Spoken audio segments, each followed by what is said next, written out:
Hello, movie friends, and welcome to the Court of Cinema podcast. This is the show where we celebrate and analyze our favorite films. I'm your host, Logan, and every Wednesday we dive into the deep world of film and TV. In today's episode, we're discussing Stanley Kubrick's 2001: A Space Odyssey.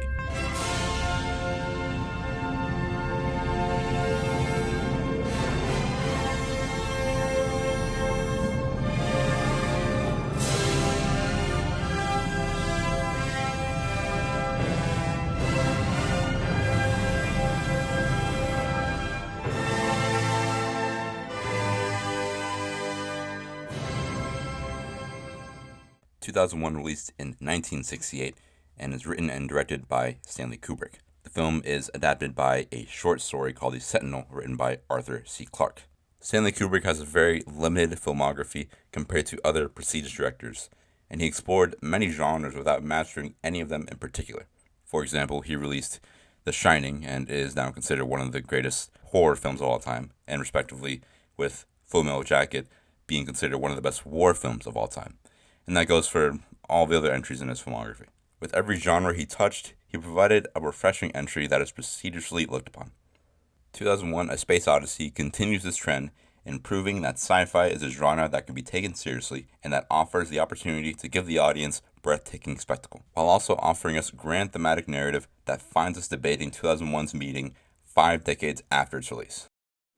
The film that exploded my mind about what a film could be came a year after college. In 1968, Stanley Kubrick's 2001: A Space Odyssey. In terms of sound and images and story construction, this film is a groundbreaker.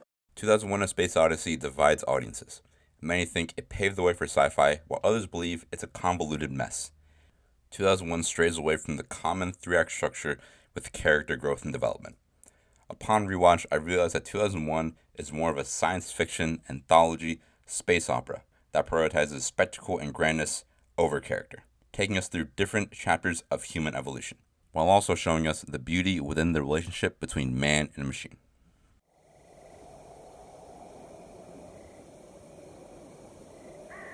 Roughly the first 20 minutes of this film, we see apes in the wild.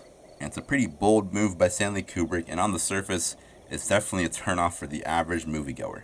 But when I watched it for the second time, and I got a deeper look and deeper understanding, I see that it all operates as almost a massive motif for human evolution. I think just in this first 20 minutes, Kubrick uses apes as a vessel to show us the beauty and the horror in humanity. The opening shows the beginning of the Paleolithic era. At the dawn of man, a group of apes colonize a watering hole and are immediately conquered by another group of apes for the resource. Throughout history, we've seen this happen time and time again with nations conquering each other for resources or for land.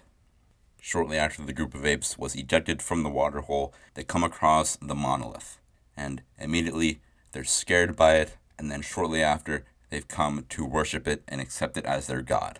Before they utter their first words, before they make clothing, tools, they find and accept a god to worship and serve. I think that's pretty deep stuff. The monolith inspires the apes to use the bone as a tool. And with this new tool, they use it to conquer and murder their own for the lost waterhole. With this one tool, they realize that mankind doesn't have to be a victim of nature, but instead an active element in nature. And they have the power to overcome nature and also propel them forward into evolution.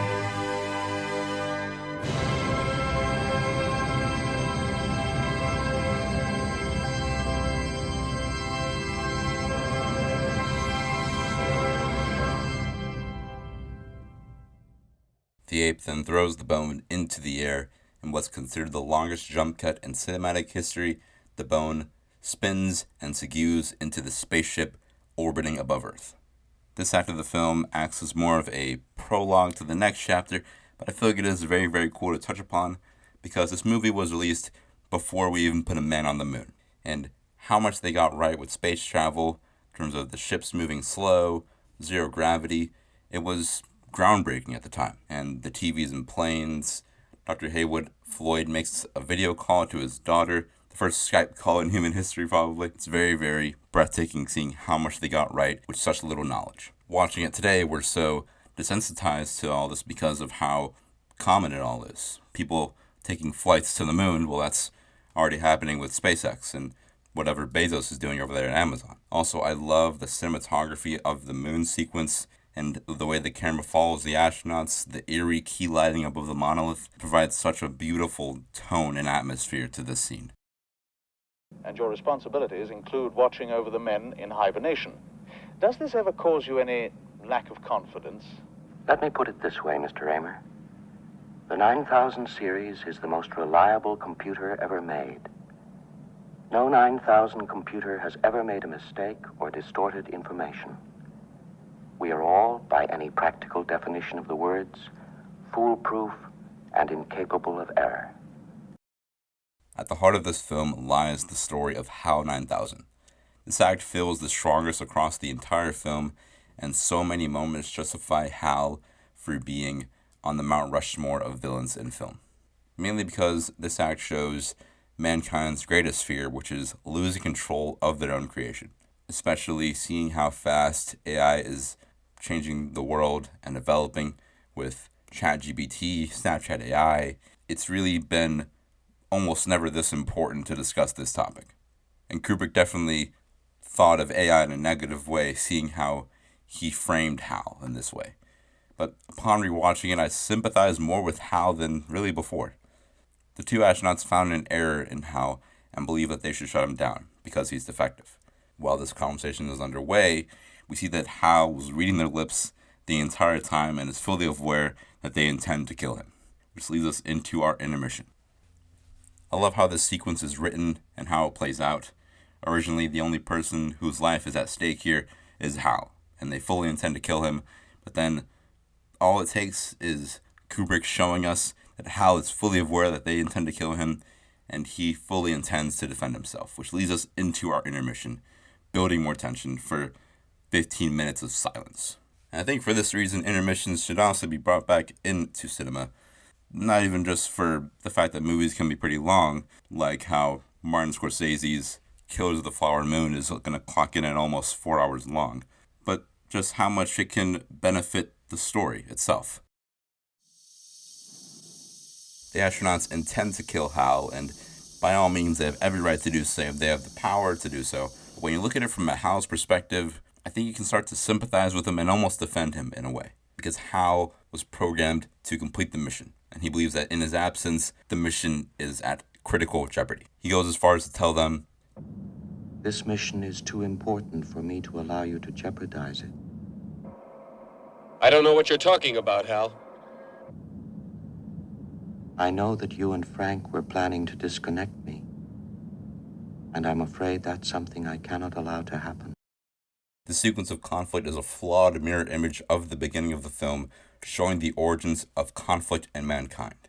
And I love how it sets up the conflict of man versus machine millions of years later. Hal and Dr. Bowman committing murder for their survival. And in Hal's final moments, we see him begging not to be killed as Dr. Bowman is shutting down Hal. Stop, Dave.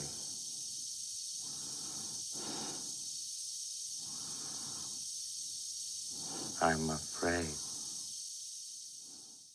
And we also see how he regresses to his final moments of birth singing Daisy, Daisy. Daisy, Daisy, give me your answer too. And the reason for this is because in one of the earliest voice synthesis experiments, Daisy, Daisy was performed by an IBM robot.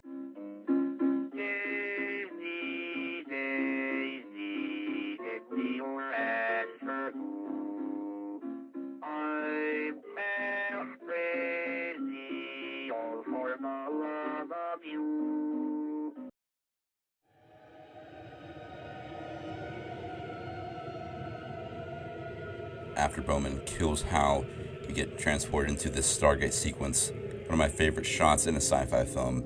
Dr. Bowman traveling to Jupiter and appears in some kind of human zoo, seeing his life unfold within this one room. And in the end, Dr. Bowman is turned into this star baby as he stares onto Earth. The ending in 2001 has left a lot of room for debate even decades after its release. Stanley Kubrick, however, was transparent about the meaning of the monoliths, saying that it's a device sent by an alien species to study human evolution. And in the novel, it said that after Dr. Bowman turns into the Star Baby, he flies onto Earth and destroys all nuclear weapons, therefore solving world peace. What makes the ending so smart, in my opinion, is not laying it all in front of our face, not giving us the aliens in any physical form, and not telling us what happens at the end with the Star Baby, because that would just make it boring. Leaving us with the opportunity to interpret the monoliths and the Star Baby in an infinite number of ways, what the apes meant, what Hal meant, makes it very, very fun to analyze, because no one really knows what the right answer is.